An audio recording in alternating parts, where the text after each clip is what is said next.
John Russell Cring, who is a filmmaker. Hello. You're working on Nowhere now, aren't you? Or did you finish that up? We ended up finishing the movie, but it's not finished. So that's filmmaking that's for you. That's called editing. Yes, exactly. Right. You brought Mary Paley with you, or she brought you. I don't know who brought what. But Mary Paley, I am just in awe at this woman. Believe me. Yes. Because I've seen her film. It's been on WMHT. I saw it when it was at the Italian Community Center over on Washington Avenue.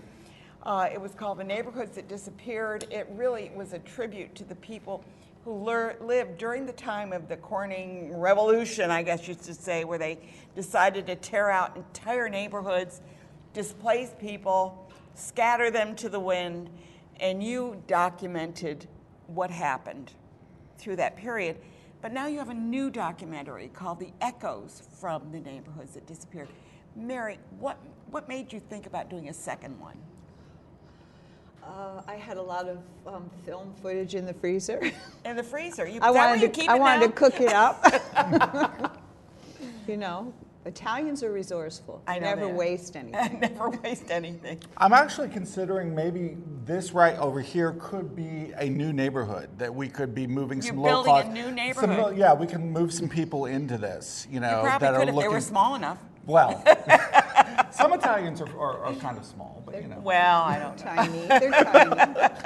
Big hearts, though. Big hearts. Yes. Big hearts. We have big hearts, us Italians. So, so getting back to your idea, you have a lot of the film, and you got John as co-director, I think. Yes, this time out, yeah.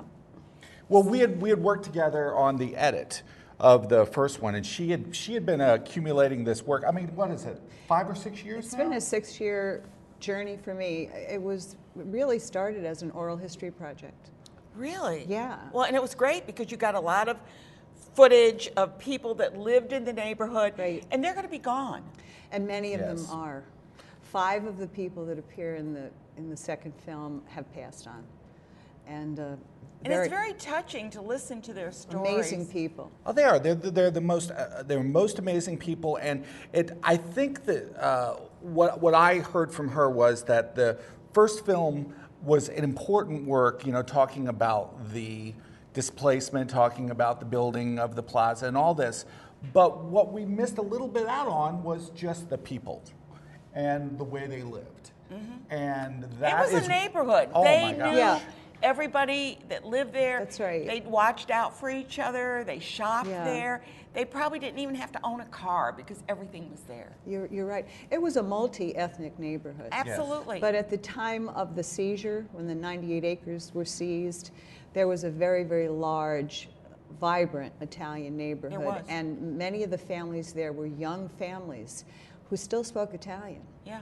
And their children were attending the neighborhood schools, and they had small businesses in that locale. And it put out a lot of small businesses that never were able to rebuild. 350 small businesses were lost. We really lost and they couldn't move to a suburb and open up a little delicatessen because they just didn't work. Well, there was no replacement value given to them for their businesses. Really? I did not know that. Yeah, it was really... They lost their livelihood. A lot of people were hurt. A lot of people were hurt, yeah. Yeah. And, a lot of them old-timers who were hoping to age in place. Yeah. So, you know, it was really a hardship for them. Now, you brought a trailer of your new one, so let's take a look at that, and maybe you can tell us what we're looking at. I mean, after, before or after, or whatever. I don't know. I haven't seen it yet. I don't think there's a kid who grew up in this neighborhood who will ever forget. Lights dancing, delicious food. There was music in the streets. How many times did I walk up this street here and they go, Vincy, you want something to eat? That was a family. We were all family. The values that the immigrants brought to this enclave in the south end of Albany were for the most part sustaining values. When my dad was a charmer, he'd be singing, and before long he had enough money saved that he opened up a store. They knew how to start a business and be independent. You trusted these people who ran these little mom and pop stores. Every member of the family had to work, and we all donated our money back to the family. Tough is when you got to get up every morning and make a living for your family. That's a tough guy. Always do more than you have to do. Give more, not less. That was the Italian way. We're more than just pizza and meatballs. We really felt insulated from evil.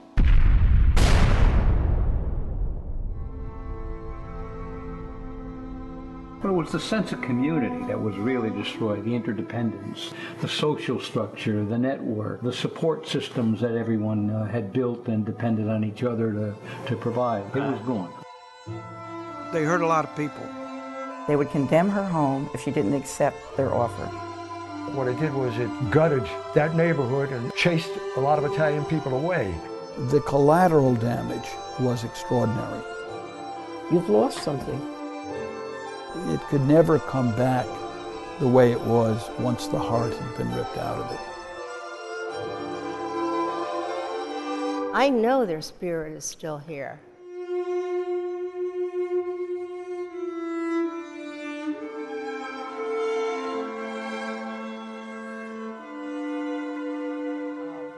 History, and I noticed you had some 8mm footage in there. How did you obtain that? All grassroots. People who lived in the neighborhood had old Super 8 footage. Because a lot of that was lost. Because, Oh, you know, her so many, just 1,500 pictures she's come up with, video footage. I mean, all of these incredible, storylines of the charm of these people. You know, the joy of these people, stories of what it was like dating, what it was like, it was eating. simpler time. It was. It was a simpler time, but the values are sustaining values. Oh, absolutely. You know, and they pass on and they continue. So this is not, I wouldn't say that this is a melancholy work. You know, there's a joy, in seeing these people. I think so. I really do. It's a celebration of another time and of a group of people who came here with hopes and built lives, and then only to have them shattered by a government who decided they wanted that land as a monument to Rockefeller or whoever, or Corning was... Man, Anne's getting political on us here. Boom. I am kidding. Yes. Because Corning, in the beginning, if I understand it, told these people he was going to help them and preserve certain areas, and then that went too, right? Yes. So you had to get into politics. You had to you had to dig into the politics to find out what was going on. Right. I've been told that all art is political. I think it's true. Yeah. There was an official version. What do they call it? The party line? The party line. The party line was in place for about 50 years. Yeah, it was a slum and the whole people thing. Who but came it wasn't here a slum. No, but not many knew but that. But they promoted it as being, infested with vermin and a slum and blah blah. And these were people that had homes and they lived there for all their lives. Homes. The entire family lived in 3 stories. Yes. Right? Oh yeah, terrifically strong extended family relationships. The neighborhood was very cohesive. There was a really strong social infrastructure. I mean, you don't have that in the slum. And even the different ethnic groups got along fine. Absolutely simpatico. Yeah. So, I mean, it was really an important place. It was a really sharing, caring community. And, it was, they just swooped in and broke up their buildings. And where did the people go when you stop to think about it? They'd grab them and they went all over, wherever they had relatives, wherever they could find places to live. It was so sad. That's right. Well, there's a story of a group on Jefferson Street that, they actually have come back together through Facebook, and they're spread out all over the country. And they still, 50 years later, they still want to be friends. They still want to be connected. And when they came together, they said that it was like, all of those years had, already disappeared. And they were crying and, reminiscing. And I'm just like, wow. I mean, after all this time, what a important, connection was broken up, over really, just political means more than anything else. But some part of it is left. That's what the second movie is about. Right.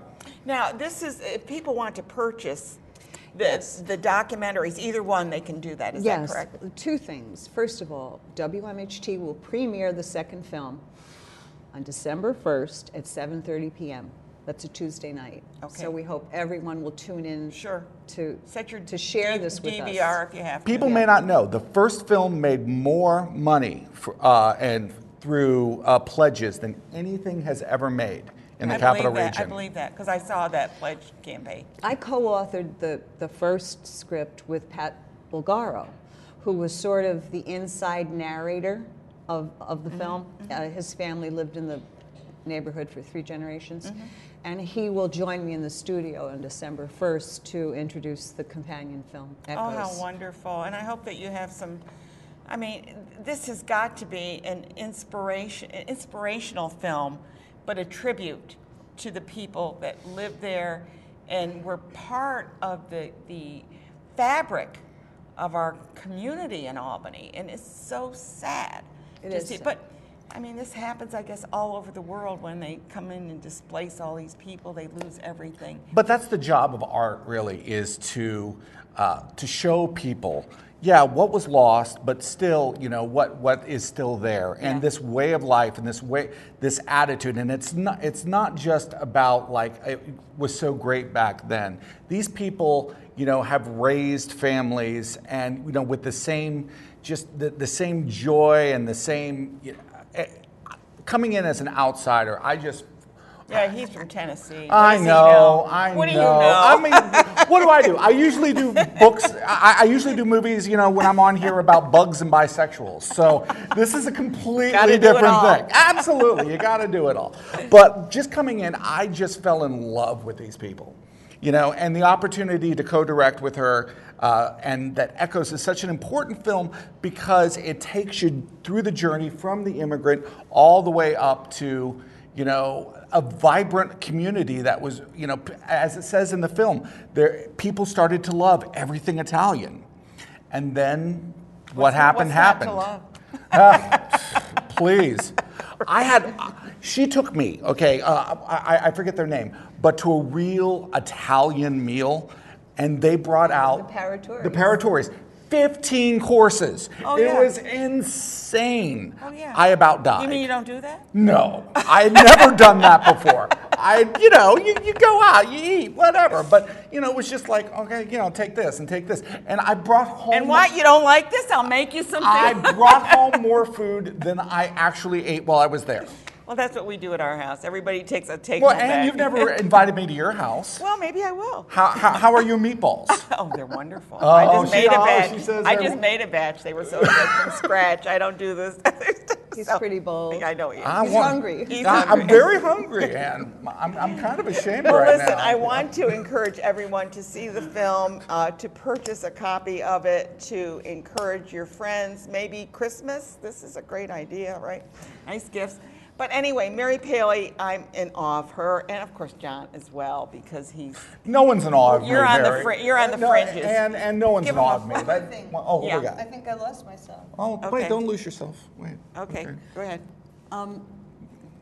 Friends are welcome to like us on Facebook. We have a film page on Facebook. Like them.